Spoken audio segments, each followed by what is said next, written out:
it's Natalie with Wednesday's Coach's Notes. We have a super fun and sweaty day. You need to make sure you're intentional with what your warm-up is, what your transitions are between pieces, so that way you can stay on task and make sure everybody has a good experience in your class. Part A, 2,000 or 1,600 meter row. Including zero, you will do 30 double unders, okay? And you will continue that every 2 minutes. Notice that there's gonna be a 12-minute cap on that. And it's pretty doable. If your people row at around a 2-minute pace, they will for sure finish. If they're a little bit slower than that, they still have a shot to finish. As far as scaling for the double unders, we can just do 30 single unders today. You could try to do some fat rope singles, but we want this to be something that people can get off the rower, move efficiently, and then get back on the rower. We don't want people getting stuck too much on the jump rope to where then that kind of ruins their row time. Going back to that pace, we want something that they can sustain as if they were going to really row a 2,000 or 1,600 meter consistent pace.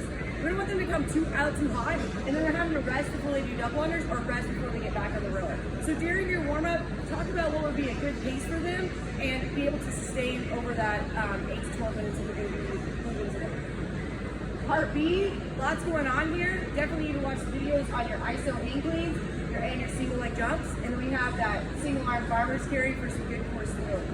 Today I wouldn't worry too much about weight, and that's actually kind of the theme for the week. This is our first week doing all these ISO things, and so we're really working on kind of that mind and muscle connection versus using lots of weight. So on those ISO hang cleans, we're really going to work on utilizing those hamstrings, and this is going to be great for those people who really like to push their knees forward and then do that really super ugly row before they actually jump. So talk about that hamstring engagement. We're going to pause even at the bottom, and then they have to fire and be explosive through that. They're going to maintain that explosiveness and hamstring engagement in that single leg jump. So loading the hamstring, slow down, little pause, and then jumping. I think today you can even use just jumping over their barbell that's already out, a cone, or just jumping over one of the squares on the ground. Single arm farmer's carry, like I said, just some good core stability and kind of move through this. I would take about 20 minutes for part B and plan for that during your class. You can even do the first round with them, and then they only have to do 3 more. Part C, little hitter, 400 meter run, 15 burpees to 6 inches. Again, another 12-minute cap. So you have about working time today at 45 minutes.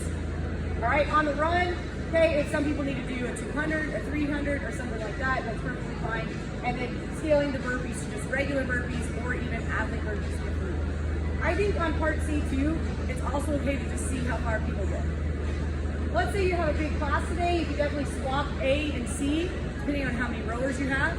You can have your elite athletes finish on part A, because that row is probably gonna be a little bit harder, and then our beginners start on that run.